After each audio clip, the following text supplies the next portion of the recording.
So the question is, why is it that when you look at a pro mix within a pro mix, their levels seem so consistent and almost like their master bus doesn't really have to work that hard? And also, should you be sending more than 1 or 2 guitar tracks to a single instance of an AmpSim plugin? Welcome to Viewer Questions Answered, episode 43.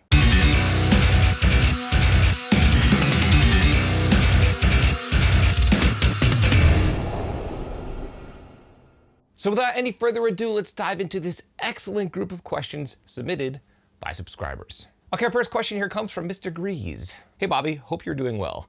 Maybe a question for your next Q&A. I'm playing around with some high gain, easy mix guitar presets, and some of them sound really good when I jam around with the guitar only, but when I take those presets into a mix, it sounds horrible. Can you explain why? Grease from Austria. Well, Grease, I'm gonna be honest with you, I don't have a lot of experience using EasyMix software outside of when I've used it with clients when we're working on their pre-production demos. I don't own any EasyMix software, but again, I have used it on my clients' rigs. And for what I've noticed, it is really good for messing around and also for recording demos. You get a great tone right out of the gate, great presets, again, for decent sounding demos. But when it comes to real production, in my opinion, I need something way more flexible. I need to be able to switch out the IR almost always, especially for guitars. And from what I remember, again, I could be wrong. If anyone is watching this and I am wrong about this, leave a comment below and let me know. But at the time, 5 years ago, the last time I've messed with these things, you could not swap out the IR in the Guitar EasyMix pack. The tones that were there were the tones that were there. And again, they were great for demos, but I personally need to use my own IR. So hopefully that helps you out. There are a bunch of amazing free AmpSims out on the market. And if you need some decent IRs, I will leave a link below in this video's description to my free IR pack. It's all yours. All you have to do is click the link and download the pack. Okay, our next question here comes from Jamie. Now, Jamie says here that he's actually confused that when he looks at what's going on in my master bus, he notices that my meters are not jumping around as much as his are. He says that by the time I add my second plugin, my meter is very steady. He also wants to know if I re-import my mix into another session for mixing and mastering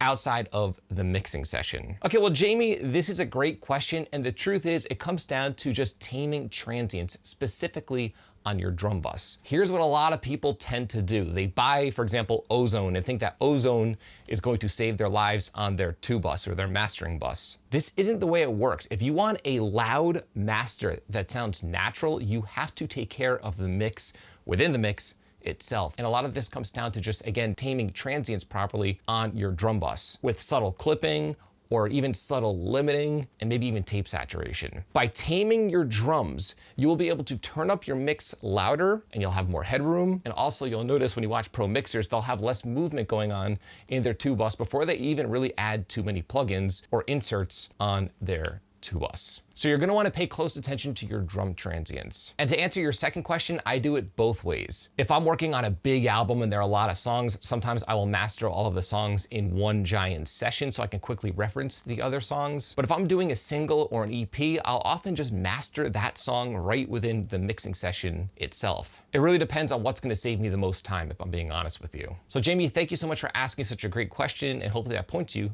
in the right direction. All right, our next question here comes from Andrew. I was sent guitar DIs to mix for my band and couldn't get a good sound out of it. I saw that the single DI was bounced as a stereo track that was sent. I was able to separate it and extract it in mono in Reaper and put a plugin on the mono DI, and I swear it sounds so much better. Am I just hearing things? I wouldn't expect a guitar DI of a single track to be in stereo. Have you ever ran into this before? Dude, this annoys the hell out of me. Now, when I used to do a whole lot of mix work, especially for local bands, for projects I didn't record, I would get this all of the time.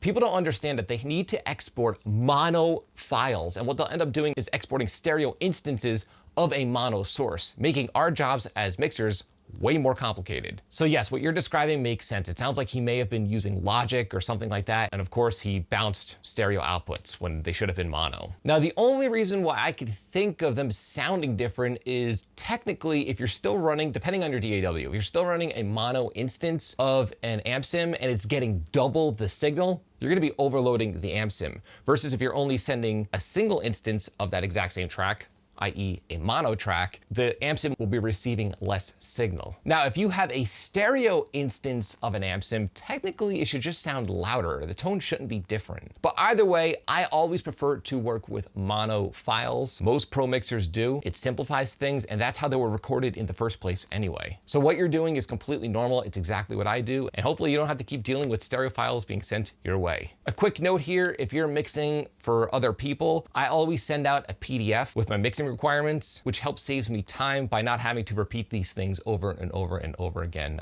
when working with clients. Something to think about. All right, our last question here is a good one, and it comes from Mr. Musket. Mr. Musket says, I'm trying to send my rhythm L and R tracks through a bus with my amp sim on that bus. Since they are basically the same sound, seems like easier on my PC processing to have one instance instead of two.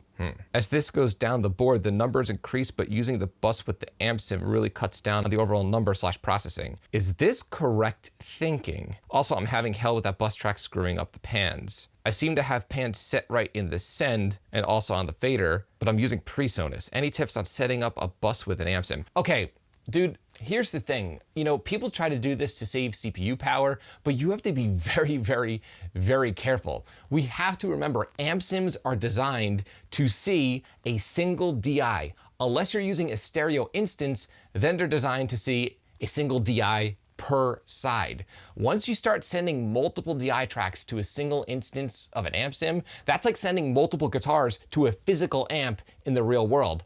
It ain't gonna sound that great. And what you described is correct. When it comes to your pans, if your amp sim is set up as multi-mono, meaning both sides are being processed separately, which it should be, then no, your pans are not going to be reflected in the amp sim. Here's a simple rule of thumb that I follow. I use one amp sim per DI track. The only time I break this rule is if I'm using a stereo pair of DIs, hard left, hard right, going to a stereo instance or a multi-mono instance of an amp sim. That's the only time I do this. So at the end of the day, a multi-mono version of an amp sim is like having two amp sims in one. Both sides are being processed separately, and a lot of the modern amp sims are able to do this. If you start sending a third track and a fourth track and a fifth and sixth and they're panned in between, it's not going to be reflected in the amp sim. And not only that, it's gonna sound like crap because the amp sim is going to be seeing more than one guitar track per side, or more than one guitar track in general. And that's not what it was designed to do. Okay, we have to think about how amps work in the real world.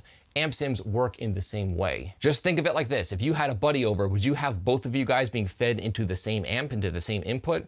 Probably not. It would mess with the gain. Even the impedance might be screwed up. Not good. So stick with either one amp sim per track or a stereo instance or multi-mono instance on your bus with a hard panned pair of DIs being sent to that instance. Thank you for this excellent question. So I would just like to thank everyone for submitting this excellent group of questions. And if you've submitted a question and I haven't gotten to it yet, just be patient. I will definitely get to it in one of these videos in this series. I also want to say this, when it comes to home studio production, so many of us are making the exact same mistakes, and a lot of us are just oblivious to how production works in general. And I don't want you making these mistakes. I want you to achieve better results with the gear you already have. And because of this, I've put something together called my polished production checklist. It highlights my entire system for producing professional sounding results out of a home studio. And the PDF guide is absolutely free. You could have direct access by clicking the link below in this video's description. If you found this video helpful, like, comment, subscribe, and share. And don't forget to click the little bell icon so you can be notified every time I upload one of my weekly videos on all things